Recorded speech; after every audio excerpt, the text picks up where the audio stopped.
Hello everyone, इस short video के माध्यम से हम स्टार्ट करने जा रहे हैं फार्माकोलॉजी हैक विद मी। सो जुड़े रहिएगा। हर एक शॉर्ट वीडियो में हम बहुत सारे ड्रग्स के बारे में डिस्कस करेंगे और उससे जुड़े हुए कुछ की एलिमेंट की हम बात करेंगे जो आपके अपकमिंग एग्जाम के लिए बहुत ज्यादा इंपॉर्टेंट हो सकती है।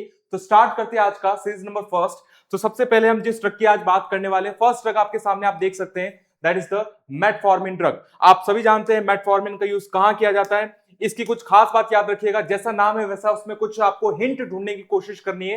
फर्स्ट, मेट से आपको याद रखना है मेटाबॉलिक, यानी इस ड्रग का मैकेनिज्म ऑफ एक्शन जो रहने वाला है वो मेटाबॉलिक एक्शन रहने वाला है। क्या करेगी एक्चुअली ये ड्रग, आपको याद रखना है। मेट फॉर्म से आपको याद रखना है फॉर्मेशन ऑफ ग्लूकोज, यानी ये जो ड्रग है फॉर्मेशन ऑफ ग्लूकोज को क्या करती है, इन से आपको याद रखना है इनहिबिटर, यानी आप याद रख सकते हैं किसका इलाज है ये। याद रखिएगा, ये टाइप 2 डायबिटीज मेलाइटिस में as a oral hypoglycaemic agent का ड्रग ऑफ चॉइस है। कुछ और बात करें तो कौन सी क्लास से बिलोंग करती है, तो आपको याद रखना है बाइगोनाइट्स क्लास से बिलोंग करती है। मैकेनिज्म ऑफ एक्शन सामने आपके, it decrease the hepatic glucogenesis, यानी ग्लूकोज के बनने की इनहिबिशन करती है, जिससे होगा क्या, और ऑल्सो इंक्रीज करती है इंसुलिन की सेंसिटिविटी, यानी इंसुलिन के एक्शन को बढ़ाती है और ग्लूकोज के एक्शन को कम करती है। तो किसका ट्रीटमेंट हुआ ये टाइप 2 डायबिटीज मेलाइटिस का एक्चुअल ट्रीटमेंट है। साइड इफेक्ट की बात करें तो दो साइड इफेक्ट आपको याद रखने जो कि काफी फ्रीक्वेंटली एग्जाम में पूछे जाते हैं, जिसमें आपको याद रखना lactic acidosis, that is the rare side effect, और आपको याद रखना जीआई अपसेट, बिकॉज ये एक मेटाबॉलिक ड्रग है, इसका मैकेनिज्म एक्शन मेटाबॉलिक है। तो ये कुछ साइड इफेक्ट आपको याद रखने हैं। एग्जाम पॉइंट ऑफ व्यू से फर्स्ट लाइन ऑफ ड्रग के लिए आपको याद रखना है, it is the first line of drug for type 2 diabetes mellitus. तो ये ड्रग आपको याद रखनी, कभी नहीं भूलना इसके बारे में। नेक्स्ट ड्रग की हम बात करेंगे जो आपकी दूसरी ड्रग है, यहां पर लिखा हुआ लोसार्टन।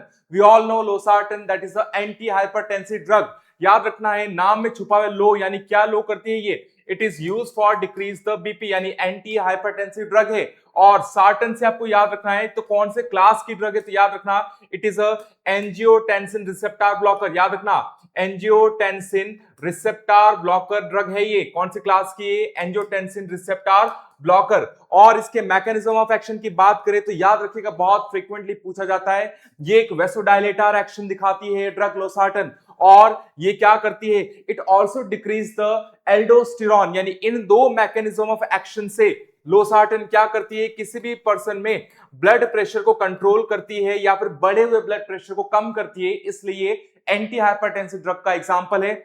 इसमें साइड इफेक्ट में आपको बहुत इंपॉर्टेंट रूप से याद रखना है, साइड इफेक्ट इसका याद रखिएगा, it is electrolyte side effect, जो कि क्या है, हाइपरकैलेमिया, यानी आपके पोटेशियम का लेवल 5.0 मिली इक्विवेलेंट लीटर से ज्यादा हो जाना, जिसपे बहुत सारे एग्जाम एमसीक्यूज पूछे जाते हैं, ईसीजी के चेंजेस पूछे जाते हैं, तो इसको याद रखना है। एग्जाम पॉइंट ऑफ व्यू से खास पॉइंट याद रखना, it is less cough than the ACE inhibitor. याद रखिएगा, फर्स्ट लाइन ऑफ ड्रग के अंदर आप किसको यूज करते हैं, एस इनहिबिटर। लेकिन याद रखना, अगर किसी पेशेंट में अगर आप एस इनहिबिटर दे रहे हैं और एस इनहिबिटर देने के साथ अगर पेशेंट में परसिस्टेंट कफ अगर आपको ऑब्जर्व हो रहा है, तो उस पेशेंट को स्विच करते हैं हम एस इनहिबिटर से, इसको किस पे स्विच करते हैं, एआरबी ब्लॉकर्स पे स्विच करते हैं। तो ये आपके एग्जाम का क्वेश्चन बनता है, तो याद रखिएगा।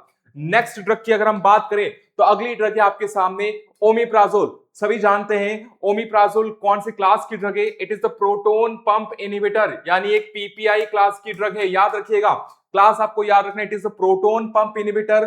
प्राजोल से याद रखना है आपको, प्रोटोन पंप इनहिबिटर। इसका मैकेनिज्म ऑफ एक्शन क्या है, तो याद रखिएगा, ये जो ड्रग है ये आपके, इस ड्रग को हम किसमें क्लासिफाई करते हैं, इसको हम क्लासिफाई करते हैं एंटी एसिड सिक्रेटरी एजेंट। याद रखिएगा, एंटी एसिड सिक्रेटरी एजेंट, यानी ये जो ड्रग है किसका ड्रग ऑफ चॉइस बनती है, तो याद रखना ये ड्रग को हम यूज करते हैं into the peptic ulcer disease. याद रखना, एंटी एसिड सिक्रेटरी एजेंट, यानी किसके सिक्रेशन को डिक्रीज करेगी, एसिड के सिक्रेशन को। तो मैकेनिज्म एक्शन में आपको याद रखना है, ये कौन से पंप को ब्लॉक करती है, हाइड्रोजन और पोटेशियम पंप को ब्लॉक करती है, जिससे क्या होगा, जिससे एसिड की अमाउंट जो है वो डिक्रीज होगा। और किसका यूज बनता है ये, पेप्टिक अल्सर डिजीज का। याद रखना है।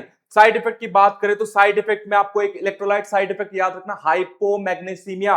और दूसरा, इस पेशेंट को, यानी अगर किसी पेशेंट में प्रोटोन पंप इनहिबिटर अगर बहुत लंबे समय से चली जा रही है तो उसमें कौन सा एनीमिया देखने को मिल सकता है, तो vitamin B12 deficiency, pernicious anaemia आपको देखने को मिल सकती है। एग्जाम पॉइंट ऑफ व्यू से आपको याद रखना है, इस ड्रग को यानी प्रोटोन पंप इनहिबिटर को देने का जो बेस्ट टाइम है, it should be given 30 minutes before the meal, खाना खाने से 30 मिनट पहले इस ड्रग को देना होता है, जो आपको याद रखना है। अगर हम नेक्स्ट ड्रग की बात करें तो आपके सामने जो अगली ड्रग है वो है आपकी एम्लोडिपाइन। ये भी क्या है, it is also anti hypertensive drug, यानी किसको कम करेगी ये भी ब्लड प्रेशर को यानी कंट्रोल करती है। याद रखना, यहां पर आपको एक वर्ड ढूंढना, डिपाइन।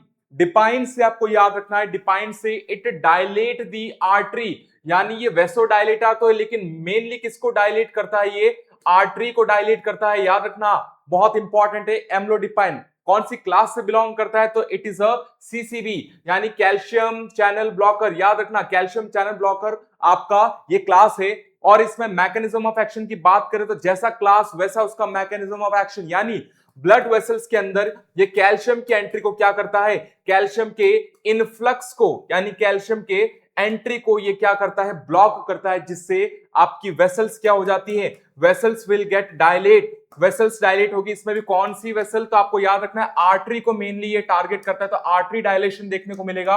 आर्टरी डायलेशन देखने को मिलेगा तो ये किसका इलाज बनता है, तो याद रखना इट विल कंट्रोल और it will decrease the hypertension, यानी बढ़े हुए बीपी को कम करने का काम करता है। इसमें साइड इफेक्ट याद रखना, बहुत फ्रीक्वेंटली पूछा हुआ है, एम्लोडिपाइन का साइड इफेक्ट पेडल एडिमा। याद रखना है आपको, pedal edema common side effect देखने को मिलता है। और आपके एग्जाम के रिलेटेड एक बहुत अच्छा एमसीक्यू याद रखना की जरूरत है, जिसमें याद रखना it does not cause the potassium imbalance.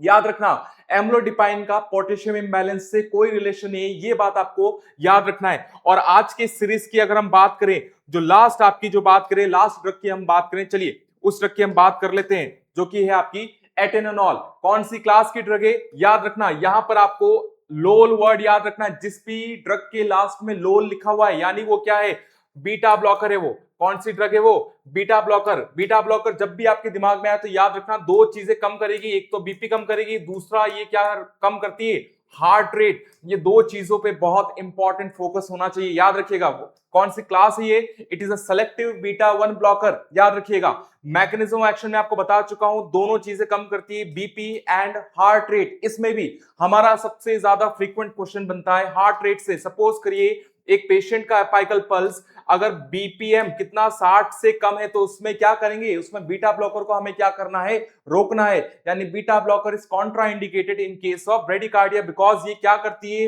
Heart rate को कम करती है। तो कौन सा कॉन्ट्रा इंडिकेशन बन जाएगा, तो याद रखना बीटा ब्लॉकर से, यानी बी से आपको याद रखना है ब्रेडिकार्डिया। इसका रिलेशन बहुत सिंपल है, ब्रेडिकार्डिया का रिलेशन किससे याद रखना आपको, बी से।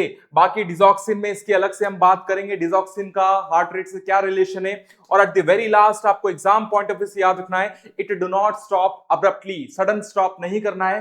तो इस सीरीज के माध्यम से हमने कुछ ड्रग को देखने की कोशिश की, नेक्स्ट सीरीज में हम फर्दर ड्रग को डिस्कस करेंगे। तो जुड़े रहिएगा ओम चिंतामणि नर्सिंग क्लासेस के साथ और ऐसे ही हैक्स के साथ फॉलो कीजिएगा। Thank you.